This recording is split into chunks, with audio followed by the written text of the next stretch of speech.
natiba simbeddani kuliko n'emboozi tugendako ku nsonga za bannaffe batwala abakozi mu ggwanga aba notu wakulembeddwamu Wilson Owere nate bakino gensenga bagenda okutwala Minister Betty Amongi mu mbuga z'amateeka nga omuwadde ennaku 14 aberenga alekulira yafisi nga kigambibwa nti ono enako enteekateeka z'okwagala okujja ensimbi mu NSSF mu ngeri emenya amateeka lwaki katubirunge. Minisita w'ensonga z'abakozi n'ekikula ky'abantu Betty Amongi aweereddwa ennaku 14 zokka ng'avudde mu ofiisi akulira ekibiina ekigatta abakozi mu ggwanga ekya Noto. Asha Wilson Owere yawadde ensalessala ono bw'abadde mu lukiiko lwa bannamawulire wali Emmengo mu Kampala enkya ya leero.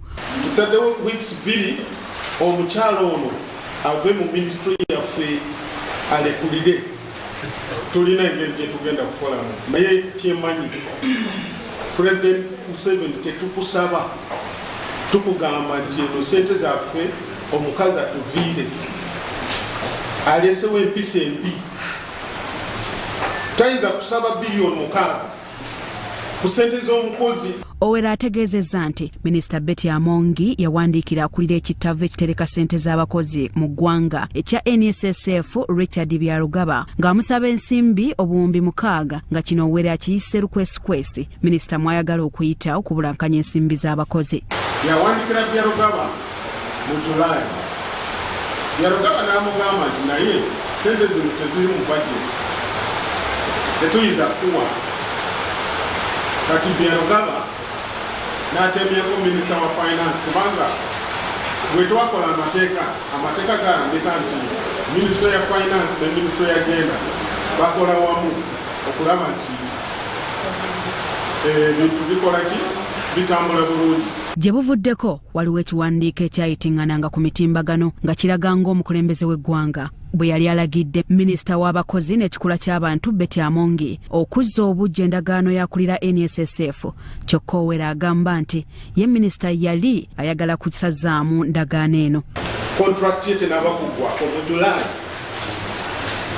we yafuna enyiike n'agamba nti ono omusajja lwaki anemesa okuggyayo omusajja agende ne mugamba eno July contract y'omusajja egwako muki December omujjako otya kati oyagala okulekawo obuwatwa wabeerewo confusion era kyenayogera kyekiriyo kati.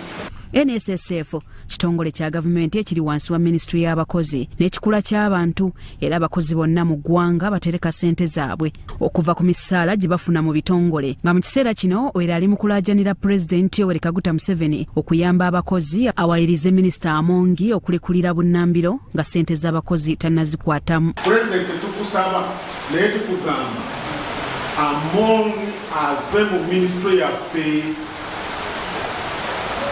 ye kasita ayagala sente zaffe tetulinaako na nsonyi naye okubeera naye mutwala walala. Minisita Betty Amongi ku nsonga zino alagidde omwogezi wa Ministry y'abakozi n'ekikula ky'abantu Frank Mugabe okwogera naffe. Obuwumbi 6 buno bwogerwako okusinziira ku ebyo byemmenya waggulu awo si bwa minisita ng'omuntu okuggyako okulaba nti tusobozesa okulaba nti buli Munnayuganda asobola okuganyulwa mu nkyukakyuka ezizassibwawo mu NSSF kitabu ky'abakozi atuusibwako obubaka asobole okwenyigira mu kuganyulwa mu nkyukakyuka. Franka era nnyonnyodde nti sente obuwumbi 6 minisita yali asaba za kukola mirimu ng'okusomesa wamu n'okuteekateeka emisomo egibangula abantu mu nsonga ez'enjawulo. Kati enkola ng'eyo eguddewo NSSF eri Abannayuganda bonna yali yeetaagisa okulaba nti obubaka obwo buggyibwa e Kampala wano etteekawo eryakyusibwa ne butwalibwa eri Abannayuganda mu bitundu by'eggwanga byonna gye bali.